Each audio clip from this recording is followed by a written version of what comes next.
Antes de sumergirnos en uno de los asedios más desesperados de la historia, déjenme preguntarles algo. ¿Qué saben de la caída de Constantinopla? La mayoría de la gente recuerda 1453, los cañones, la caída de las murallas, el fin del Imperio Romano. ¿Pero qué vino después? Porque Mehmed el Conquistador no se detuvo. No podía detenerse. Constantinopla era el premio, pero también era la puerta de entrada. Y 3 años después, en el verano de 1456, Mehmed volvió la vista hacia la siguiente ficha de dominó, Belgrado. Si caía, no habría nada entre el Imperio Otomano y el corazón de la Europa cristiana. Ni fortalezas. Ni ejércitos. Nada. Solo caminos abiertos que conducían directamente a Viena, a Roma, a todo. Esta es la historia de cómo un reino moribundo, un general de 70 años y un monje fanático con una cruz en una mano y una espada en la otra mantuvieron la línea cuando nadie más lo hizo. 19 días. Eso fue todo lo que hizo falta. 19 días de cañonazos, desesperación, sangre y uno de los contraataques más demenciales de la historia militar. Si este vídeo te enseña algo nuevo, si te engancha a la historia, solo te pido, dale a me gusta, deja un comentario y suscríbete. Sin algoritmos ni trucos, solo tú diciéndole a YouTube que este es el tipo de contenido que importa. Ahora, volvamos a 1456 y veamos cómo un imperio intentaba destruir una ciudad que se negaba a morir. Constantinopla cayó el 29 de mayo de 1453. Las murallas que habían resistido durante 1000 años se derrumbaron bajo el peso de los cañones de Mehmed, y el imperio bizantino dejó de existir. Europa estaba aterrorizada. Los otomanos no eran solo otro imperio, eran una máquina de guerra, disciplinada, implacable, expandiéndose en todas direcciones. Mehmed tenía 21 años cuando tomó Constantinopla. 21. Y no había terminado. No podía terminar. La conquista no era solo ambición para Mehmed, era el destino. Su apodo no era un truco de marketing. Mehmed el Conquistador lo decía en serio. La pregunta no era si avanzaría hacia Europa. Era cuándo. Y la respuesta llegó rápidamente. Para 1454, los ejércitos otomanos estaban incursionando profundamente en Hungría, probando defensas, quemando aldeas, tomando prisioneros. Mehmed estaba sondeando la debilidad. Y la encontró. El reino de Hungría estaba exhausto. Décadas de guerra con los otomanos habían desangrado al país.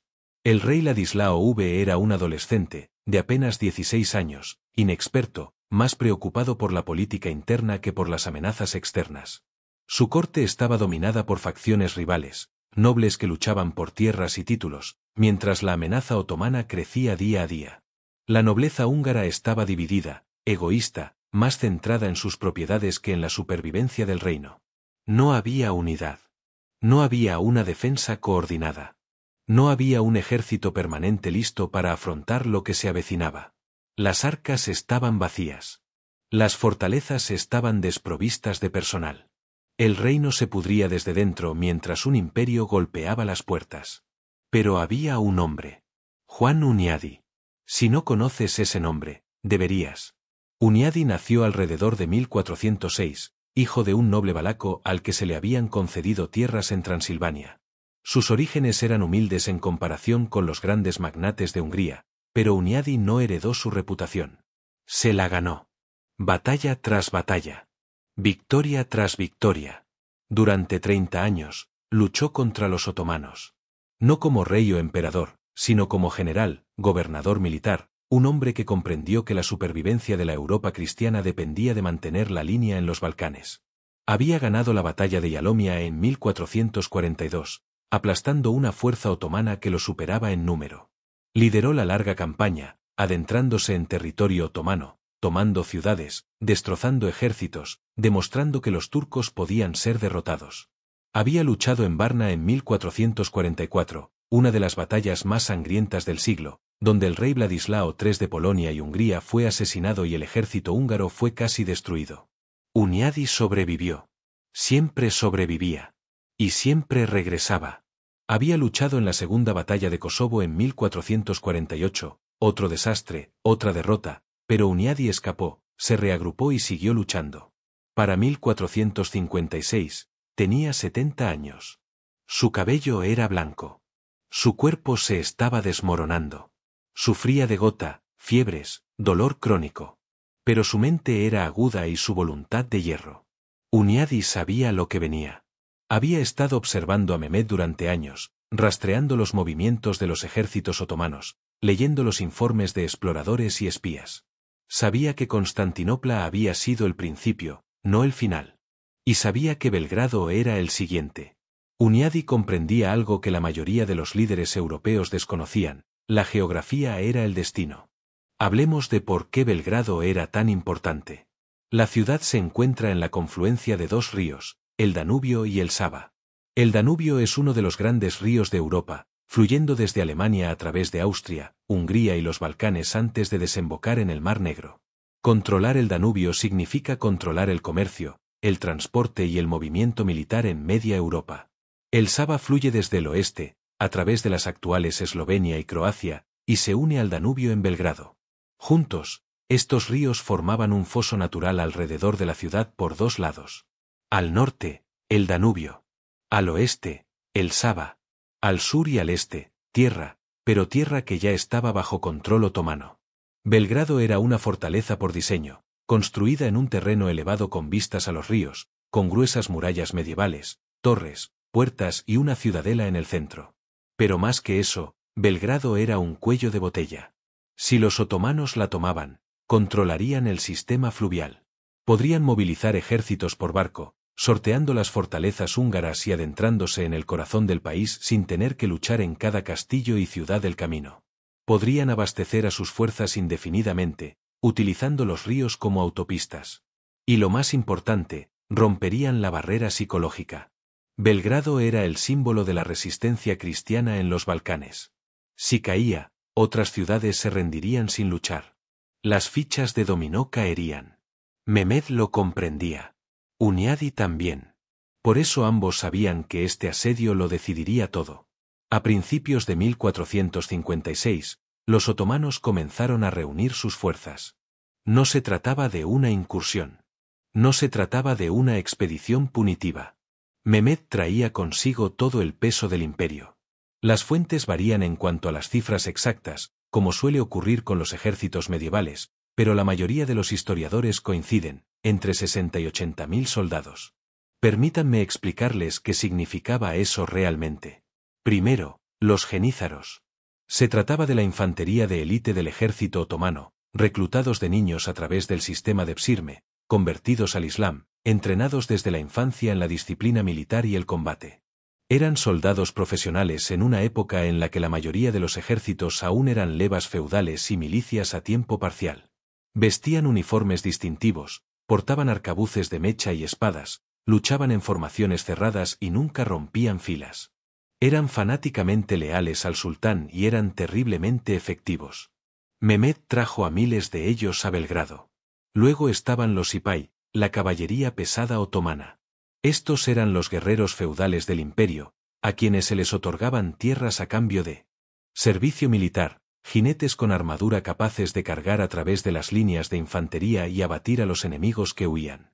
Eran letales en batalla abierta, pero menos útiles en asedio. Aún así, Mehmed los trajo de todos modos, tanto para intimidar como para cortar el paso a las fuerzas de relevo que intentaban llegar a la ciudad.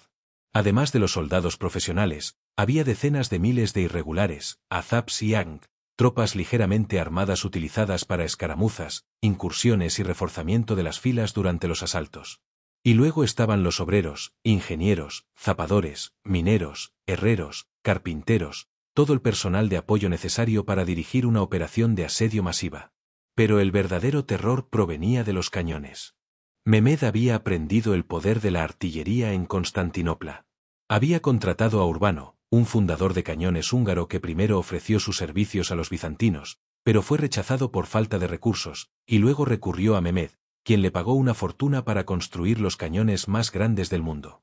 La gran bombarda de Urbano, la Basílica, disparaba balas de piedra de más de media tonelada y podía destrozar muros que habían permanecido en pie durante 1000 años.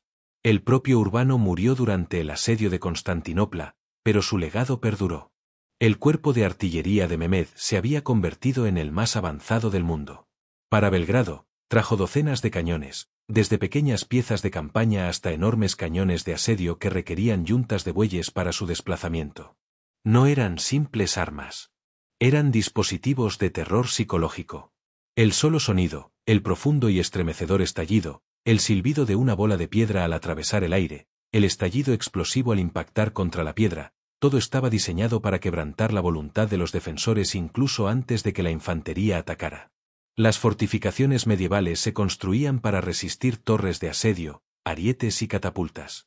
No estaban diseñadas para resistir la artillería de pólvora. Los otomanos también trajeron una flota. Más de 200 barcos, una mezcla de galeras de guerra y barcos de transporte, controlando los ríos Danubio y Sava, cortando el reabastecimiento y aislando Belgrado del mundo exterior. Esta fue una guerra total. Fuerza abrumadora. Conmoción y pavor. Mehmed quería que Belgrado fuera aplastada de forma tan decisiva que nadie se atreviera a resistir de nuevo. Dentro de Belgrado, la situación era desesperada. La guarnición era pequeña. Se estima que su número oscilaba entre 5 y 7.000 hombres, y la mayoría no eran soldados profesionales. Había algunos caballeros, algunos hombres de armas experimentados, veteranos de campañas anteriores, pero el grueso de los defensores eran milicianos locales, habitantes del pueblo y campesinos de los alrededores que habían huido a la ciudad al oír la llegada de los otomanos. Tenían lanzas, espadas, hachas y armas improvisadas. Tenían coraje, pero muy poco entrenamiento. Las fortificaciones eran decentes, pero anticuadas.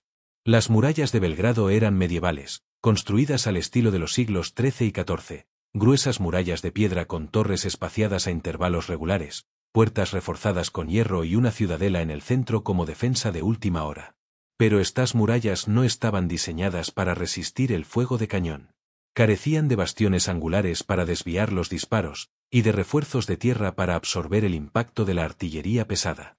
Eran verticales, sólidas y vulnerables. El comandante de la ciudad era Michael Szilágyi, cuñado de Hunyadi, un soldado capaz y experimentado que había luchado junto a Hunyadi durante años. Szilágyi era realista. Observó el tamaño de su guarnición, el estado de las murallas, los informes del ejército otomano que marchaba hacia ellos, y supo que no podrían resistir. No solos. No contra esto. Envió mensajes desesperados al rey Ladislao en Buda, a la nobleza húngara, a cualquiera que quisiera escuchar. Necesitamos refuerzos. Necesitamos suministros. Necesitamos ayuda ya. La respuesta fue patética. El rey Ladislao no hizo nada. Era joven, débil, fácilmente manipulable por las facciones de su corte. Algunos nobles argumentaban que Belgrado ya estaba perdida y que enviar un ejército significaría perderla también. Otros estaban demasiado ocupados conspirando unos contra otros como para preocuparse por los otomanos. No se reunió ningún ejército. No se envió ninguna fuerza de relevo. No se enviaron suministros. Belgrado estaba sola. Excepto por dos hombres, Juan Hunyadi y Giovanni da Capistrano. Hunyadi no estaba oficialmente al mando de nada en 1456. Había sido regente de Hungría tras la muerte del rey Vladislao en Varna, gobernando el reino durante años mientras Ladislao era un niño. Pero sus enemigos políticos lo habían despojado del poder, celosos de su reputación y resentidos por su influencia. Para 1456, Hunyadi no ostentaba ningún cargo real. Carecía de título oficial. No tenía mandato real. No lo esperaba un ejército permanente. Pero tenía algo mucho más importante: respeto. Cuando Hunyadi convocó voluntarios para marchar a Belgrado, acudieron. No porque un rey se lo ordenara. No porque les pagaran. Sino porque Hunyadi lo pidió. Los campesinos abandonaron sus campos. Los ciudadanos abandonaron sus talleres. Los nobles menores reunieron a sus vasallos.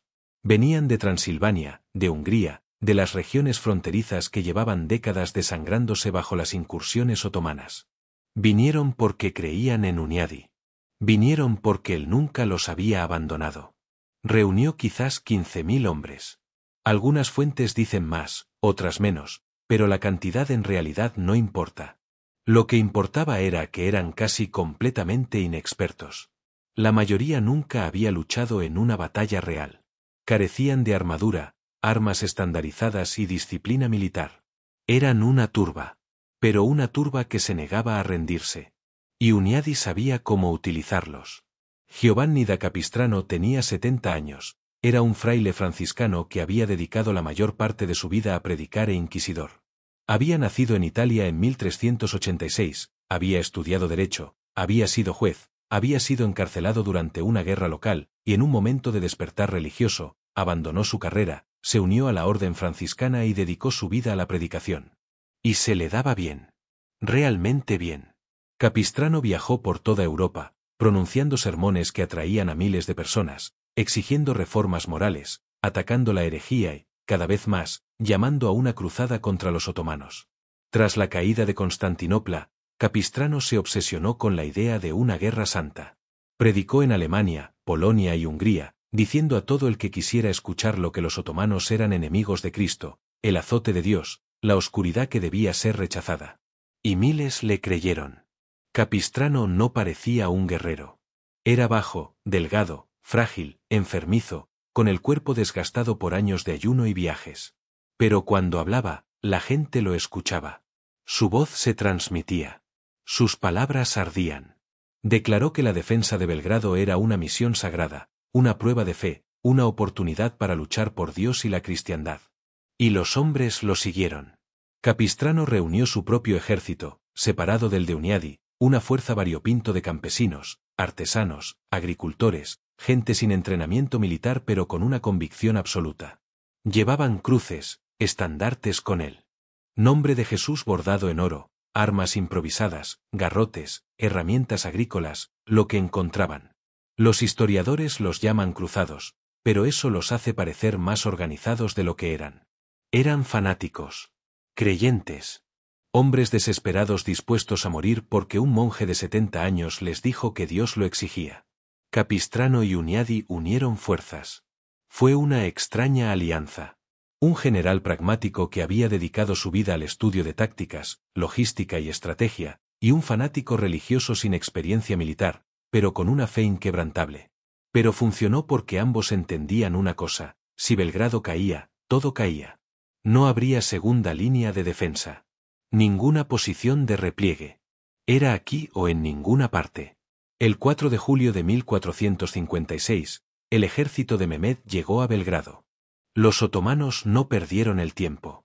Acamparon en un enorme semicírculo alrededor de los flancos sur y este de la ciudad, con sus tiendas extendiéndose hasta donde alcanzaba la vista. Los ingenieros comenzaron a construir fortificaciones de asedio, empalizadas de madera, terraplenes de tierra y plataformas para los cañones. Los zapadores comenzaron a cavar trincheras, acercándose a las murallas a cubierto, preparándose para socavar los cimientos. La flota se posicionó en los ríos, cortando la huida y el reabastecimiento. Y entonces comenzó el bombardeo. El ruido era inimaginable. Enormes cañones rugieron, escupiendo fuego y humo, lanzando bolas de piedra que pesaban cientos de kilos. El suelo temblaba con cada disparo. Las murallas de Belgrado, gruesas piedras medievales, comenzaron a agrietarse. Las torres se estremecieron. Las almenas se derrumbaron. El polvo y el humo llenaron el aire, dificultando la visión y la respiración. Los defensores se agazaparon tras las murallas, escuchando los impactos, esperando a que la piedra cediera. El plan de Mehmed era un clásico de la guerra de asedio otomana. Rodear la ciudad. Cortar todo reabastecimiento. Aporrear las murallas con artillería hasta que se abrieran brechas. Enviar a los genízaros para asaltar las brechas. Abrumar a los defensores con superioridad numérica y de fuego. Era la misma estrategia que había funcionado en Constantinopla. Debería haber funcionado también allí. Durante días, el bombardeo continuó. Día y noche, los cañones disparaban. Los otomanos trabajaban por turnos, manteniendo una presión constante, sin dejar descansar a los defensores, sin darles tiempo para reparar los daños. Lenta y metódicamente, las murallas comenzaron a derrumbarse. Las grietas se ensancharon hasta convertirse en huecos. Los huecos se ensancharon hasta convertirse en brechas. Secciones de la muralla se derrumbaron por completo, dejando montones de escombros que se podían escalar. Los defensores hicieron lo que pudieron. Construyeron barricadas tras las brechas, apilando madera, muebles, piedras, cualquier cosa para crear una segunda línea de defensa. Recogieron escombros y los usaron para rellenar las brechas. Trabajaron toda la noche, exhaustos y aterrorizados, sabiendo que cuando las brechas fueran lo suficientemente grandes, se produciría el asalto. Pero Belgrado tenía algo que Constantinopla no tuvo en sus últimos días, una fuerza de relevo en camino. El 14 de julio, Hunyadi llegó con su flota. Llamar la flota es generoso.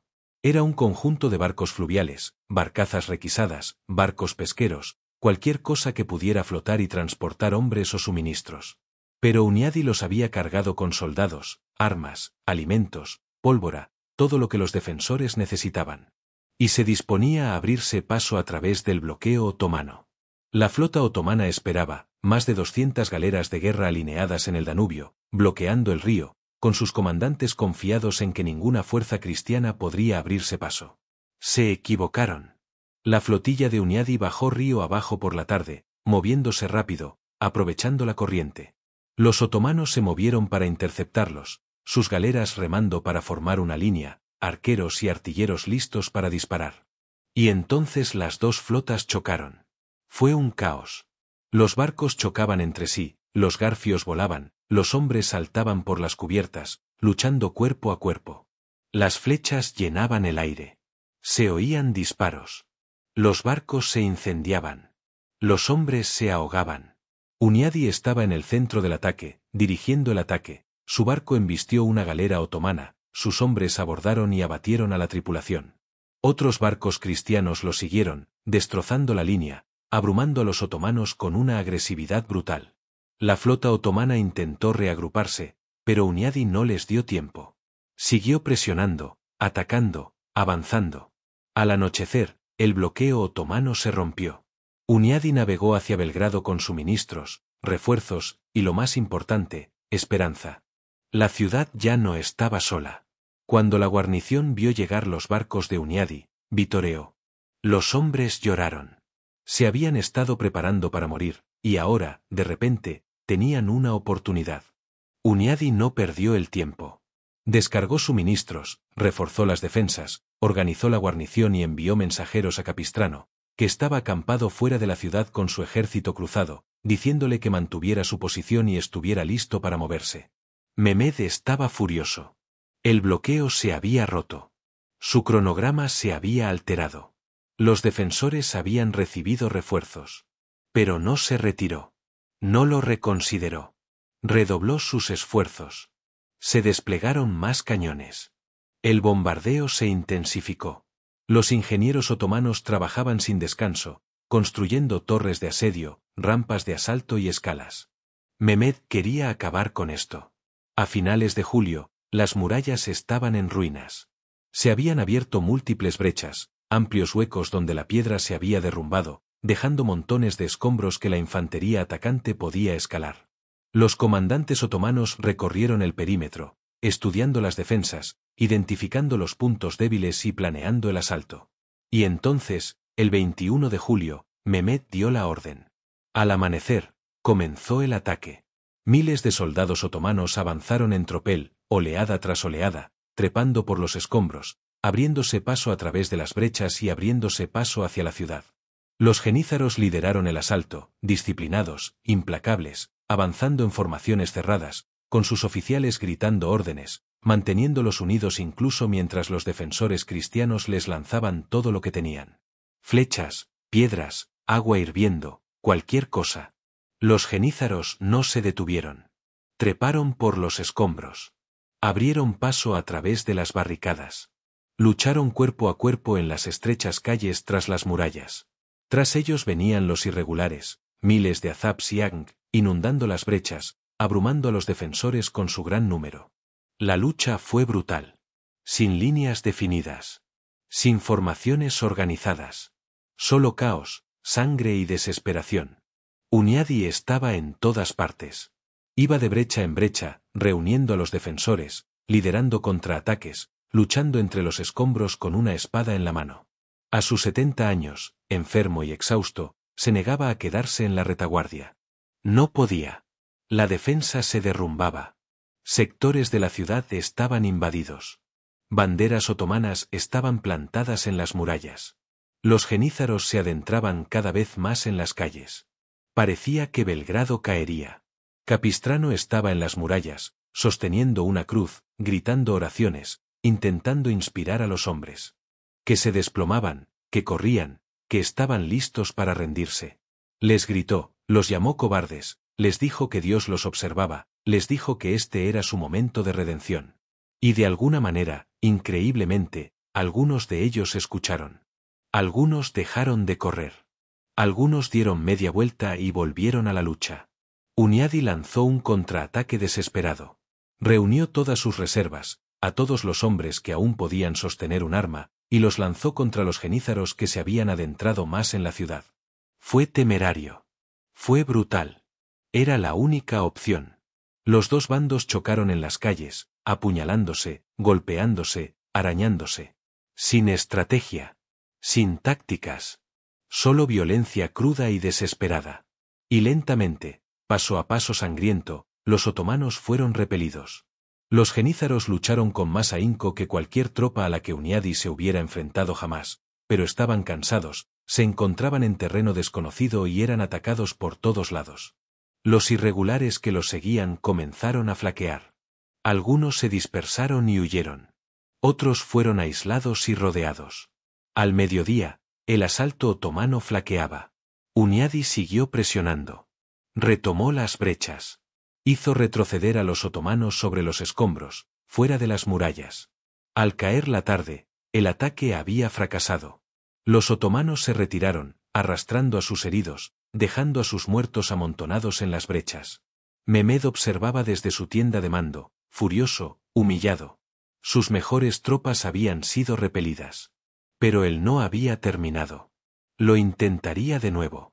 Los defensores habían resistido. Apenas. Pero habían resistido.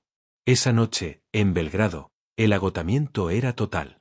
Los hombres se desplomaban donde estaban. Las calles estaban sembradas de cadáveres. Las murallas ardían en algunos puntos. El humo se cernía sobre la ciudad como un sudario. Hunyadi caminó entre las ruinas, comprobando el estado de los heridos, hablando con los soldados, intentando evitar que la moral se desplomara por completo. Sabía que no podrían sobrevivir a otro asalto como ese. La guarnición estaba destrozada. Los suministros escaseaban. Las murallas habían desaparecido. Si Mehmed atacaba de nuevo al día siguiente, se derrumbarían. Pero Hunyadi también sabía algo que Mehmed desconocía. El ejército cruzado de Capistrano seguía acampado fuera de la ciudad, al otro lado del río, esperando. Miles de hombres, sin entrenamiento pero fanáticos, listos para luchar. Hunyadi le había dicho a Capistrano que esperara, que mantuviera la posición, que no hiciera nada imprudente. Pero Capistrano no era bueno acatando órdenes. Al día siguiente, 22 de julio, Capistrano hizo algo absolutamente descabellado. Decidió que la defensa estaba acabada. Reunió a sus cruzados, miles de campesinos y ciudadanos armados con garrotes, hachas, guadañas, lo que tuvieran, y les dijo que iban a atacar. No a defender. Atacar. Iban a salir de la ciudad, directo al campamento otomano, y hacer retroceder a los infieles. Era suicida. Era una locura. Era exactamente el tipo de fanatismo temerario que Hunyadi había estado tratando de evitar. Pero Capistrano no pidió permiso. No se coordinó con Hunyadi. Simplemente lo hizo. Lideró a sus cruzados fuera de las puertas, sosteniendo su cruz en alto, gritando oraciones, y miles de fanáticos medio armados lo siguieron, cargando a través del campo abierto hacia las líneas de asedio otomanas. Hunyadi vio lo que estaba sucediendo y perdió la cabeza por completo. Esto no era estrategia.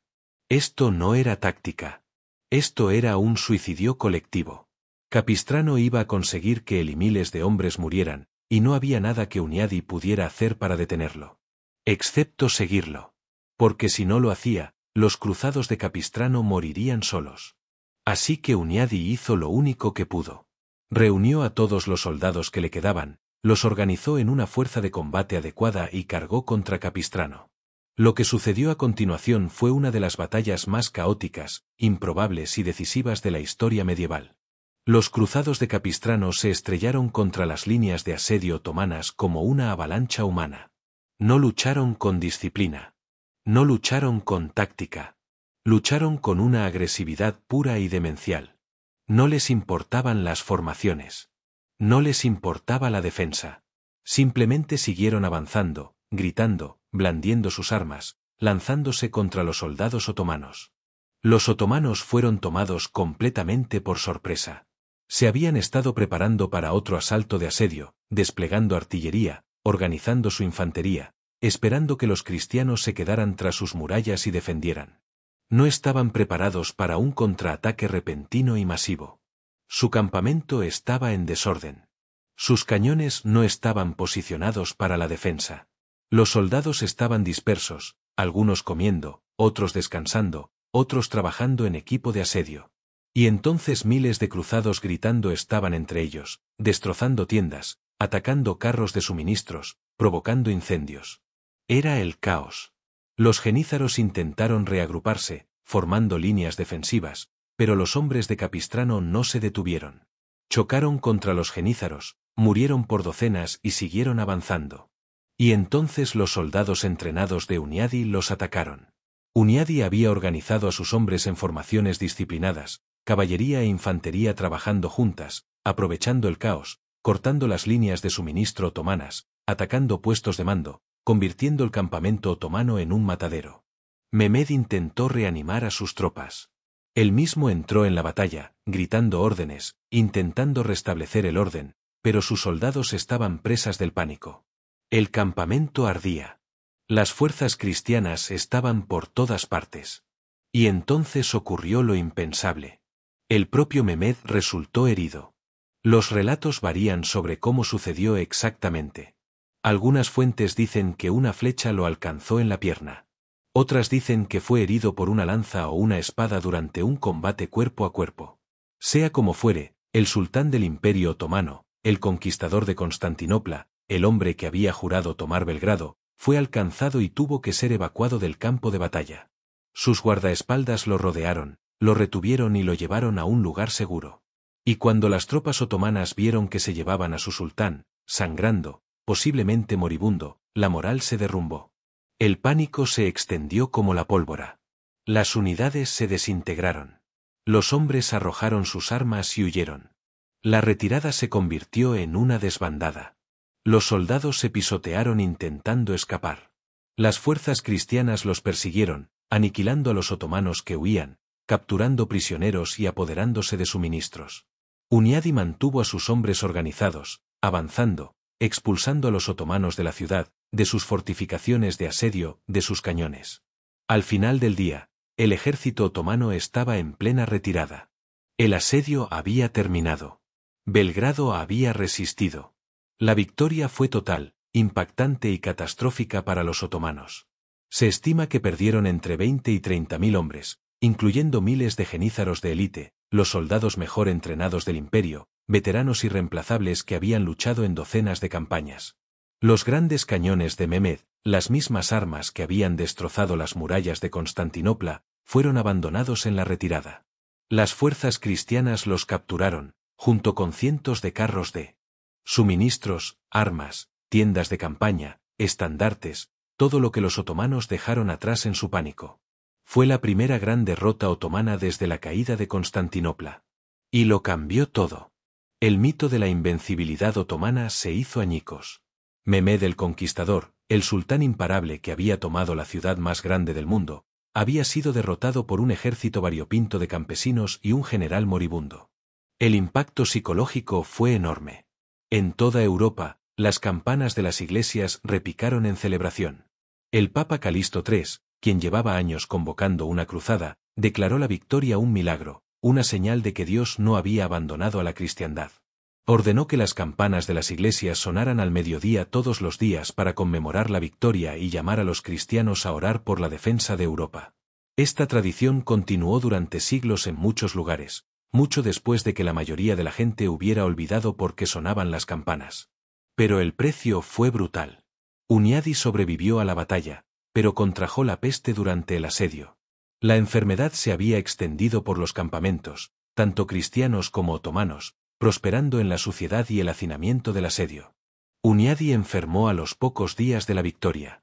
Intentó combatirla, intentó mantenerse en pie, pero su cuerpo, ya debilitado por la edad y la batalla, no pudo recuperarse. Murió el 11 de agosto de 1456, menos de 3 semanas después de salvar Belgrado. 70 años, enfermo, exhausto, pero vivió lo suficiente para ver la ciudad salvada. Lo suficiente para saber que había vencido. Giovanni da Capistrano murió pocos meses después, en octubre de 1456, también de peste. El monje fanático que irrumpió en el campamento otomano con una cruz en la mano nunca vio las consecuencias de lo que había logrado. Pero murió creyendo haber obrado por Dios, creyendo que la victoria fue una intervención divina, creyendo que su fe había movido montañas. Ambos hombres, el general y el monje, el pragmático y el fanático, fueron enterrados como héroes. Capistrano fue posteriormente canonizado como santo por la Iglesia Católica, San Juan de Capistrano, patrón de los capellanes militares y juristas. Hunyadi nunca fue canonizado, pero en Hungría se convirtió en algo más, una leyenda, el último gran defensor de la cristiandad, el hombre que se interpuso entre Europa y la oleada otomana y se negó a ceder. Los dos hombres que mantuvieron la posición no vivieron para ver las consecuencias de lo que lograron. Pero esas consecuencias fueron enormes. Mehmed el Conquistador nunca tomó Belgrado. Lo intentó de nuevo más tarde, con campañas menores, ataques de prueba, pero nunca logró devolver todo el peso de su imperio a esa ciudad. El impulso se rompió. El mito de la invencibilidad se hizo añicos. Y Europa, fracturada y dividida como estaba, había ganado tiempo. Tiempo para reagruparse. Tiempo para fortificarse. Tiempo para prepararse para la siguiente oleada. Esto es lo que necesitas entender sobre la importancia de este asedio. No se trataba de una sola ciudad resistiendo. Era el colapso de toda la estrategia de Mehmed. Tras Constantinopla, el plan estaba claro: avanzar hacia el norte a través de los Balcanes, tomar las fortalezas del Danubio una a una, penetrar en Hungría, desestabilizar Europa central, obligar a los Habsburgo a reaccionar, seguir expandiéndose mientras Europa estaba débil y dividida. Belgrado fue el primer paso. Era el eje. Si caía, el Danubio quedaba abierto. Si el Danubio quedaba abierto, nada se interponía entre los otomanos y Viena. Nada entre ellos y el Sacro Imperio Romano Germánico. Nada entre ellos y la propia Roma. Cuando Belgrado resistió, toda la cronología cambió. Mehmed tuvo que dedicar la siguiente década a asegurar sus fronteras sur y este, a lidiar con las rebeliones en Anatolia, a consolidar su control sobre los Balcanes y a librar guerras en el Cáucaso y Crimea. Aún así, conquistó. Tomó Trebisonda en 1461, el último bastión griego en el Mar Negro. Tomó Bosnia en la década de 1460, expandiendo el control otomano en los Balcanes occidentales. Luchó contra Venecia, Persia y los mamelucos. Pero nunca logró la rápida expansión europea que deseaba después de Constantinopla. La ventana se cerró. Y se cerró porque un general de 70 años y un monje fanático se negaron a dejarla abierta. Los historiadores discuten sobre el impacto a largo plazo de Belgrado. Algunos dicen que simplemente retrasó lo inevitable, que los otomanos regresaron más fuertes en el siglo XVI bajo Solimán el Magnífico, tomaron la mayor parte de Hungría, sitiaron Viena 2 veces, en 1529 y 1683, y que Belgrado fue solo un revés temporal. Otros argumentan que el retraso fue importante, que esas décadas adicionales permitieron al Imperio Habsburgo consolidar su poder en Austria y Alemania, que la tecnología militar europea alcanzara a la de los otomanos, que la reforma protestante fracturara Europa de maneras que, de hecho, fortalecieron la resistencia a las amenazas externas y que cambiaron por completo la trayectoria del conflicto otomano-europeo. Ambas interpretaciones tienen fundamento. Los otomanos regresaron. Tomaron Hungría. Sitiaron Viena. Pero nunca alcanzaron el mismo impulso que en 1453. Nunca penetraron en Europa central como Mehmed había previsto. Y para cuando llegaron a Viena en 1529, la ventana se había cerrado. Los Habsburgo estaban listos. Las fortificaciones eran más fuertes. Los ejércitos eran más numerosos. El equilibrio de poder había cambiado. Belgrado ganó tiempo. Y en la historia, el tiempo importa. No estoy aquí para decirles qué interpretación es la correcta. Estoy aquí para contarles lo que sucedió.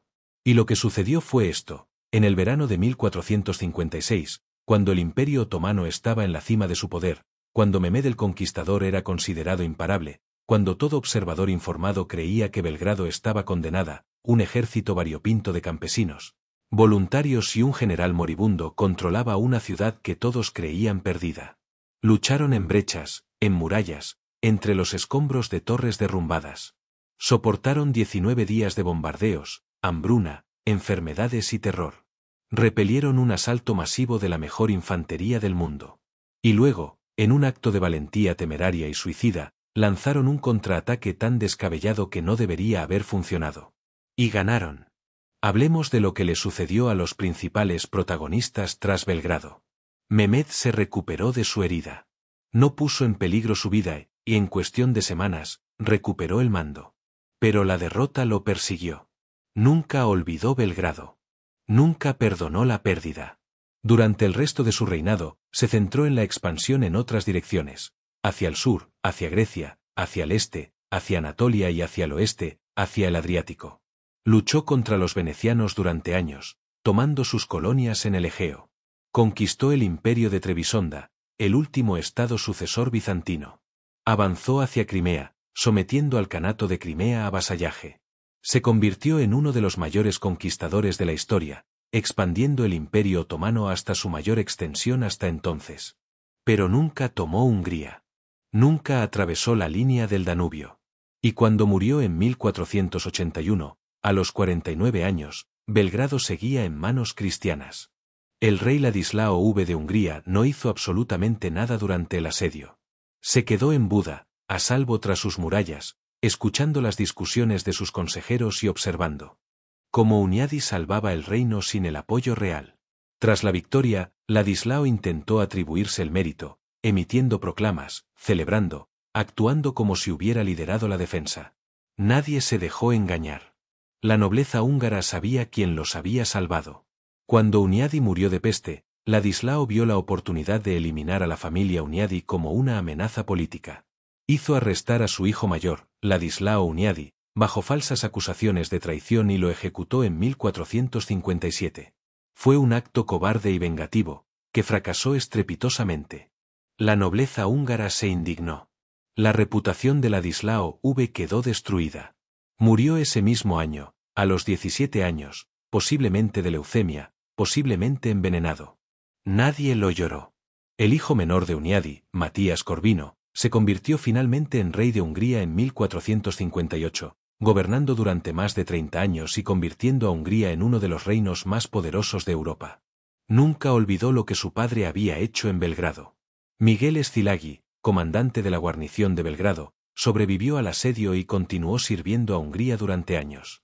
Se convirtió en uno de los nobles más poderosos del reino, apoyando la reivindicación de Matías Corvino al trono, luchando en guerras contra los otomanos, los Habsburgo y las facciones húngaras rivales. Murió en 1461, todavía luchando, todavía defendiendo el reino que su cuñado había salvado. La propia ciudad de Belgrado permaneció en manos cristianas durante 60 años más.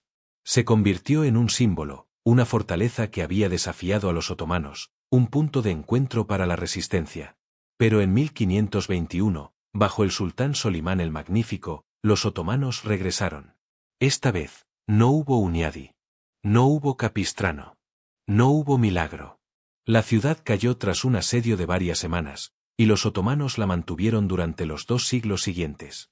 Pero incluso entonces, el recuerdo de 1456 permaneció. La historia del asedio se contó una y otra vez, en canciones, crónicas y sermones. Se convirtió en parte de la memoria colectiva de la Europa cristiana, un recordatorio de que, incluso contra todo pronóstico, la resistencia era posible. Que los imperios podían ser detenidos. Que las personas importaban. El Papa Calixto III no vivió para ver los efectos a largo plazo de la victoria que había celebrado. Murió en 1458, 2 años después de Belgrado, pero su orden de tocar las campanas de las iglesias al mediodía en conmemoración de la victoria continuó vigente. En muchas regiones católicas, el toque del Ángelus, que se hacía al mediodía, se originó a partir de este decreto. La mayoría de quienes lo oyeron a lo largo de los siglos desconocían su conexión con el asedio de 1456. Pero la tradición sobrevivió, un leve eco de un momento en el que Europa estuvo a punto de colapsar y no lo hizo. La victoria en Belgrado no puso fin al conflicto otomano-europeo. Ni mucho menos. Las guerras continuaron durante siglos. Los otomanos se expandieron a Hungría, al Mediterráneo y al norte de África. Sitiaron Viena 2 veces. Lucharon contra los Habsburgo, los venecianos, los polacos y los rusos en interminables guerras que se extendieron desde el siglo XV hasta el XX. Pero la trayectoria cambió. Después de Belgrado, los otomanos ya no fueron considerados invencibles. Eran poderosos, sí. Peligrosos, sin duda. Pero no imparables. Y ese cambio psicológico fue importante. Significó que los estados europeos estaban dispuestos a resistir, dispuestos a luchar, dispuestos a creer que la victoria era posible. Belgrado lo demostró. Un asedio. 19 días. 2 ancianos que se negaron a rendirse. Y el impulso de un imperio, roto. Si esta historia te conmovió, si te enseñó algo, si te recordó que la historia no es inevitable, que se hace por decisiones, por individuos, por momentos donde todo pende de un hilo, entonces hazme un favor. Dale me gusta a este vídeo. Comenta abajo. Dime qué piensas. Dime qué asedio, qué batalla, qué momento olvidado de la historia quieres que cubra a continuación. Dime si ves los paralelismos, si ves los patrones, si entiendes por qué estas historias importan. Porque sí importan. Importan porque nos muestran que el mundo en el que vivimos, las fronteras, las naciones, las culturas, las religiones, todo fue moldeado por momentos como Belgrado. Momentos en los que un puñado de personas tomaron decisiones que lo cambiaron todo. Mehmed podría haberse retirado después del fracaso del primer asalto. No lo hizo. Hunyadi podría haberse quedado en Transilvania, a salvo, observando desde la distancia. No lo hizo. Capistrano podría haberse quedado detrás de su púlpito, predicando en lugar de luchar. No lo hizo. Cada uno de ellos tomó una decisión. Y esas decisiones, multiplicadas por miles de soldados, por 19 días de batalla, por un asedio desesperado, cambiaron el curso de la historia. Suscríbete si aún no lo has hecho, porque contamos historias como esta, historias que importan, historias que los libros de texto pasan por alto o ignoran por completo. Historias sobre personas reales que toman decisiones imposibles bajo una presión inimaginable. Este canal no hace tonterías. Nada de relleno. Nada de vídeos de 10 minutos estirados para que lleguen al algoritmo. Solo los hechos, la sangre, las decisiones y las consecuencias. Esa es la promesa. Y si has llegado hasta aquí, si me has acompañado durante los últimos 30 minutos, ya sabes si esto es para ti. Así que suscríbete. Comparte esto con alguien que ame la historia, alguien que esté cansado del contenido superficial, alguien que quiera entender cómo funciona realmente el mundo. Y sigamos profundizando en los momentos que lo moldearon todo. Porque hay más. Muchísimos más. Batallas donde cayeron imperios. Asedios donde las ciudades se negaron a quebrarse. Generales que cambiaron el mundo. Soldados que mantuvieron la posición cuando nadie más lo hizo. Esto es solo el comienzo. Gracias por ver. Nos vemos en la próxima.